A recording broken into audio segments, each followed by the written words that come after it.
A few years ago, I began to observe something in my own behavior that made me a bit uncomfortable. And that was that from the moment that I woke up to the morning, to the end of the day, my life was a series of screens. I started the day with the thing that woke me up first thing in the morning, my phone. And so I sat there in bed watching various cooking videos on Instagram and bouncing around between a bunch of different applications. But then it was time to get out of bed and cook breakfast. And so the thing that I focused then on, in addition to the omelet in the pan, was the iPad that was right next to the oven. And then it was time to do some work. And so I went to a different screen, which was attached to another screen itself, all the while this little devil on my wrist was tapping and beeping and blooping and distracting me as I was trying to get important stuff done. But there was one particular offender out of all of these different devices that I wasted more time on than anything else. That was this dastardly thing, my phone. I could spend hours on this thing every single day. And so I decided to essentially, for all intents and purposes, get rid of the thing for a month. As an experiment, I thought I'm going to live on this thing for just 30 minutes every single day at a maximum. And so this is the amount of time I have for maps. This is the amount of time to call my mother. This is the amount of time that I have for everything that I could possibly want to do, to listen to music, to listen to podcasts. And I observed what happened during this time. It took about a week to adjust downward into a new, lower level of stimulation. But once I did, I noticed that three curious things began to happen. First, my attention span grew. It was like I could focus on things not effortlessly, but with much more ease than I could before this experiment started. In addition to this, though, as I was going about the world, and especially when my mind wandered a bit, I had more ideas that my mind arrived at. And on top of this, I had more plans and thoughts about the future. Getting rid of one simple device led to these three effects. Why? Noticing this a few years back led me on this long journey to get to the bottom of what it takes to focus in a world of distraction. I poured over hundreds of research papers from front to back. My office, I don't know if you've ever watched one of those crime shows where somebody's solving a murder, and so they have this big Bristol board and there's string attached to papers, attached to memos, attached to newspaper clippings. This is like what the state of my office was. I flew out to meet experts around the world who study focus. I conducted more experiments on myself until the point I had 25,000 words of research notes about why this is the case. How does technology influence our attention and our ability to focus? I want to start with the attention spans that we have. This is how we pay attention to the world around us and how much control we have over our focus. The research around this particular area is fascinating. It turns out that when we do work in front of a computer, especially when our phone is nearby, we focus on one thing for just 40 seconds before we switch to doing something else. And when we have things like Slack open as we're doing some work, this lowers to 35 seconds. But the reason that this is the case is not what we might think after looking at the research. We think the problem is that our brains are distracted. But after looking at the research, this is what I've come to know as a symptom for the deeper problem, which runs much more deeply. It's the root cause of this distraction. It's not that we're distracted, it's that our brains are overstimulated. It's that we crave distraction in the first place. Our brains love these tiny little nuggets of information and social media and email and these things that we do over the course of the day. There's even a mechanism in our mind called the novelty bias, by which our mind rewards us with a hit of dopamine, one of those wonderful pleasure chemicals, the same one that we get when we eat and order a whole medium pizza from Domino's, the same one that we get when we make love, we get that same stimulation when we check Facebook. We get this dopamine coursing through our mind, and so we not only crave distraction, but our mind rewards us for seeking out and finding distraction in the first place. So this is the state of our minds today. We're at this hyper-stimulated state where we bounce around between these bunch of different objects of attention that are very, very stimulating for our mind. And so I thought, okay, if the phone had this impact on my attention span, what if I lowered how stimulated I was even more still? And so, this feeling that we experience when we go from being in a state of high stimulation into a state of low stimulation, it has a name. That name is called boredom. This restlessness that we feel when we have this super busy week and then we're lying on the couch on a Sunday afternoon thinking, all right, what am I doing now? So I put out a call to the readers of my website and I asked them, what is the most boring thing that you can think of doing? I'm going to make myself bored for an hour a day for a month. And so I did some stuff that I still am upset about from my readers to this day. Day one, I read the iTunes terms and conditions for 1 hour. It's actually shorter and more readable than you might think. Day 4, I waited on hold with Air Canada's baggage claims department. It's very easy.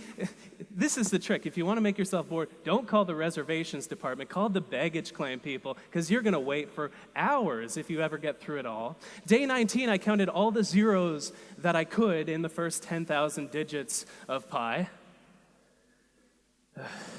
Day 24, I watched the clock. Tick, tick, for 1 hour. And 27 other activities this month. Jeez.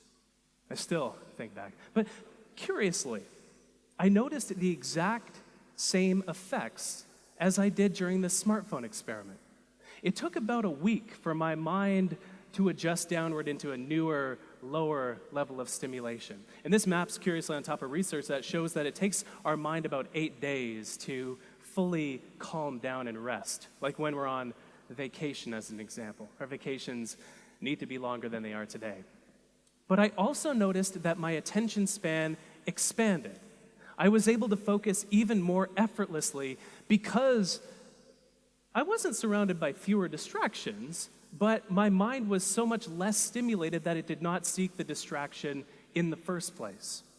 But the fun part were these ideas and plans that struck me that didn't before. And the reason that this is the case is because my mind had a chance to wander more often. There's a great quote that I love that you might be familiar with from J.R.R. Tolkien, where he says that not all those who wander are lost. And the exact same thing is true, it turns out, with regard to our focus, with regard to our attention. If you think back to when your best, most brilliant ideas strike you, you're rarely focused on something. Maybe this morning you were taking a shower, or maybe some morning in the past, and then your mind had a chance to connect several of the constellations of ideas that were swirling around in your mind to create an idea that would never have materialized otherwise if you were focused on something else, on your phone, for example. This is a mode, especially when we do this deliberately, when we deliberately let our mind wander. I call this mode scatter focus. And the research shows that it lets our mind come up with ideas. It lets our mind plan because of where our mind wanders to. This is fascinating. It turns out that when we just let our attention rest, it goes to 3 main places. We think about the past, we think about the present, and we think about the future. But we think about the past less than we might think. Only about 12% of the time, and often the time we're recalling ideas in these thought-wandering episodes. But the present, which is a much more productive place to wander, we wander to think about the present 28% of the time.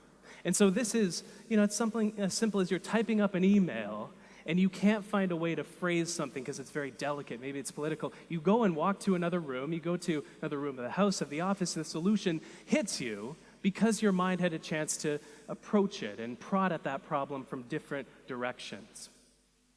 But here's the thing. Our minds wander to think about the future more than the past and the present combined.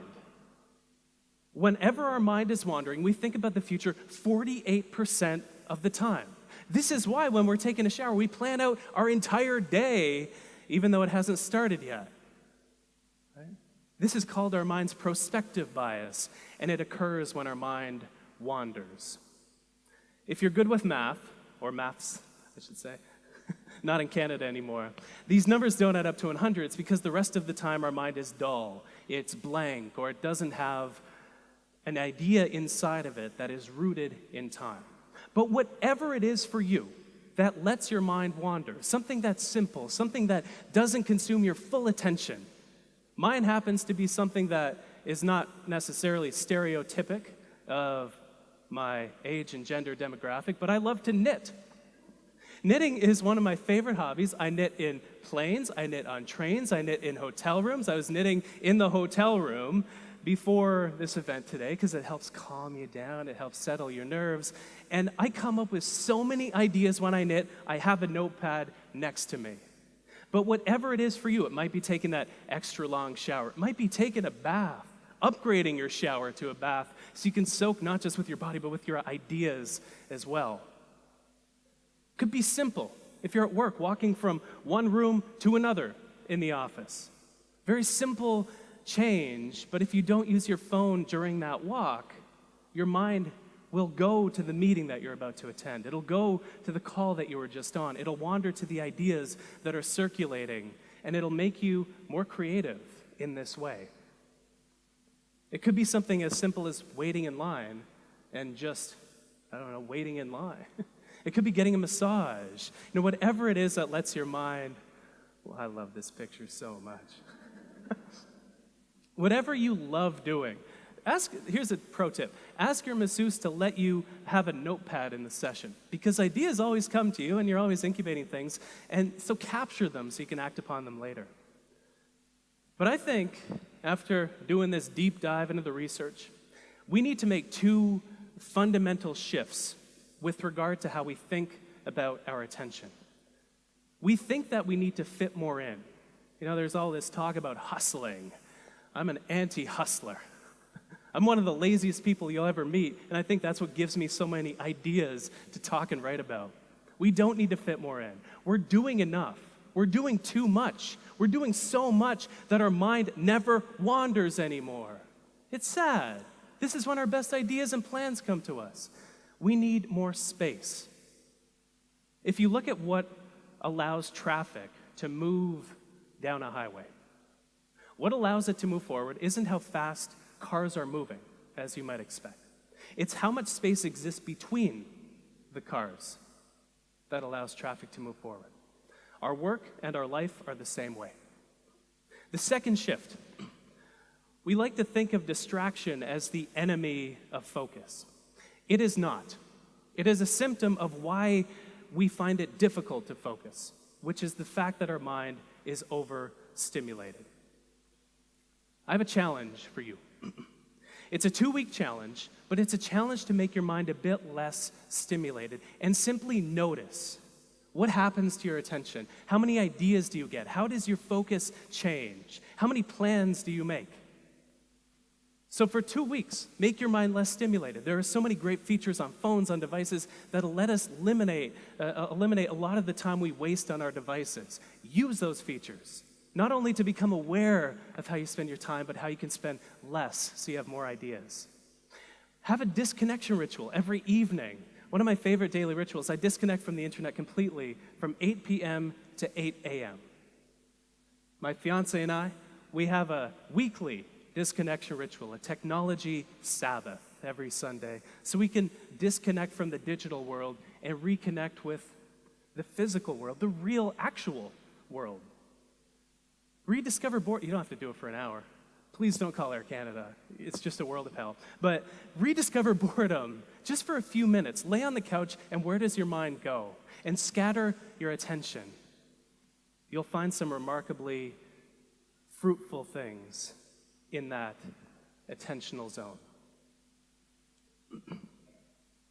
If there's one thing that I have found to be true after doing this deep dive into this world on how we focus, it's that the state of our attention is what determines the state of our lives. If we're distracted in each moment, those moments of distraction and overstimulation build up and accumulate to create a life that feels more distracted and overwhelming, like we don't have a clear direction. But when we become less stimulated, when we make our mind more calm, we get the benefits of added productivity and focus and ideas and creativity, but we also live a better life because of it. Thank you so much.